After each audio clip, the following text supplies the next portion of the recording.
नमस्कार दोस्तों, इस वीडियो में आपका स्वागत है। छोटी सी वीडियो है। इसके पहले कि आपने वीडियो देख लिया होगा जिसमें कि मैंने अंडरग्राउंड मॉडिफिकेशन ऑफ स्टेम बताया, फिर उसके बाद sub aerial modification of stem बताया, इसके बाद एरियल मॉडिफिकेशन ऑफ स्टेम बता रहा हूँ। बहुत छोटी छोटी वीडियो है, आराम से आप वीडियो से देखिए 2 बार 3 बार, इससे अधिक देखने की जरूरत नहीं है। इतने में ही आपको पूरा का पूरा कॉन्सेप्ट क्लियर हो जाएगा और याद हो जाएगा। तो एरियल मॉडिफिकेशन ऑफ स्टेम में सबसे पहले आता है टेंड्रिल्स। टेंड्रिल्स जो होता है क्वायर्ड और डेलिकेट पार्ट होता है। इस तरह से स्टेम का हिस्सा कुछ क्वायर्ड कर जाता है, ठीक है, इसे टेंड्रिल करते हैं। ये सपोर्ट को पकड़ने का काम करता है, ठीक है, जिससे कि प्लांट जो है ऊपर की तरफ चढ़ सके। टेंड्रिल जो होता है एक्सिलरी बर्ड से डेवलप करता है, बहुत इंपॉर्टेंट है, आ चुका है। एक्सिलरी बर्ड से डेवलप करता है, डेवलप फ्रॉम एक्सिलरी बर्ड, ठीक है। इसका एग्जाम्पल होगा ग्रेप वाइन, अंगूर की लता। वाइन मत समझिएगा, WINE नहीं, वाइन VINE, ठीक है। दूसरे तरह का एरियल स्टेम मॉडिफिकेशन होता है फेलोक्लेट। ये फेलोक्लेट जो होता है ज़्यादातर जीरोफिटिक प्लांट में पाया जाता है। जीरोफिटिक का मतलब होता है ऐसे प्लांट जो कि डिजर्ट एरिया या वाटर स्केसिटी वाले एरिया में उगते हैं, जहाँ पे पानी की कमी होती है। इसमें क्या होता है कि इंटायर स्टेम जो होता है वो एक तरह से लीफी स्ट्रक्चर में बदल जाता है, और जो लीफ होती है वो स्पाइन में बदल जाती है, यानी रिड्यूस हो जाती है। देखिए जैसे मान लीजिए स्टेम है, ये इस तरह से पूरा लीफ लाइक स्ट्रक्चर में बदल जाता है, जैसा कि आपने नागफनी में देखा होगा।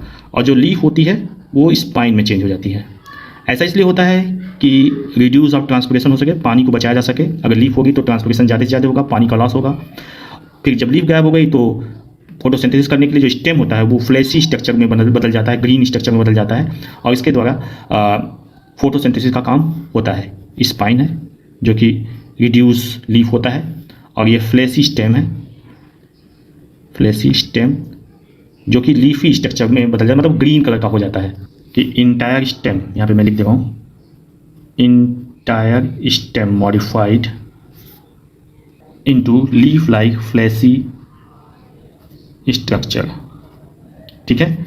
और जो लीफ जो होता है, leaf reduced into spine for, किस लिए, रिड्यूस ट्रांसपिरेशन, फॉर रिड्यूस, क्योंकि ये ऐसी जगह पे उगता है जहाँ पे पानी की कमी होता है, तो इसलिए अपने लीफ को ये कांटों में बदल देता है। इसका एग्जाम्पल है अपनसिया, जिसको हिंदी में नागफनी कहते हैं। दूसरा एग्जाम्पल है Coccoloba, Ruscus, some species of Euphorbia, etcetera. Next modification है क्लेडोड। देखिए क्लेडोड में क्या होता है, ये तीसरा है क्लेडोड। इसमें केवल इंटरनोड मॉडिफाइड करता है, only one internode modified into leaf, only one internode modified into leaf. इसका एग्जाम्पल है एस्परेगस, जिसको हिंदी में सतावर कहते हैं। चौथा मॉडिफिकेशन है थॉर्न्स। देखिए ये जो होता है एक्सिलरी बर्ड से डेवलप करता है। These are pointed woody and hard spiny structure which provide protection to the plant from grazing animals, ठीक है। जो बकरियाँ वकरियाँ होती हैं, भेड़ होते हैं, उनको ग्रेजिंग एनिमल कहते हैं। उनसे प्रोटेक्शन के लिए थॉर्न्स में डेवलप कर जाता है स्टेम। इसका एग्जाम्पल है बोगनवेलिया, जिसको गार्डन ग्लोरी भी कहते हैं, ग्लोरी ऑफ गार्डन भी कहते हैं। ऑफलाइन क्लास में एक बच्चे ने पूछा था कि सर मॉर्निंग ग्लोरी किसे कहते हैं। मैंने जब इसको बताया कि ग्लोरी ऑफ गार्डन बोगनवेलिया कहा जाता है, तो उसने पूछा मॉर्निंग ग्लोरी किसे कहता है, तो इसका आंसर होगा आइपोमिया, आइपोमिया कोसाइना, जिसको बेहया भी बोला जाता है, ठीक है। बेहया आपने देखा होगा, आइपोमिया कोसाइनिया, ठीक।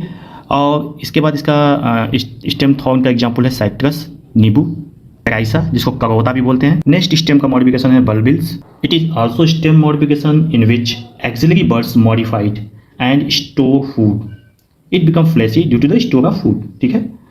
और ये जब प्लांट से, मतलब प्लांट से डिटैच होता है तो नए प्लांट को डेवलप करता है। इसका एग्जाम्पल है डायस्कोरिया, ठीक है। देखिए डायस्कोरिया जो है ये डायबिटीज़ में भी मेडिसिनल यूज़ किया जाता है। इसका जो बल्बिल्स होता है, इसको हम डायबिटीज़ में भी यूज़ करते हैं, ठीक है। इसके अलावा आप जानते हैं किसका किसका फूड जो है डायबिटीज़ में यूज़ किया जाता है, बताएंगे? ठीक है, मैं बता देता हूँ। सीड ऑफ जामुन, साइजीजियम कुमिना, जो होता है मेरिटेसी फैमिली का है जामुन, जिसको बोलते हैं साइजीजियम कुमिना। इसका बीज जो होता है ये भी डायबिटीज़ में यूज़ किया जाता है, ठीक है, डायस्कोरिया।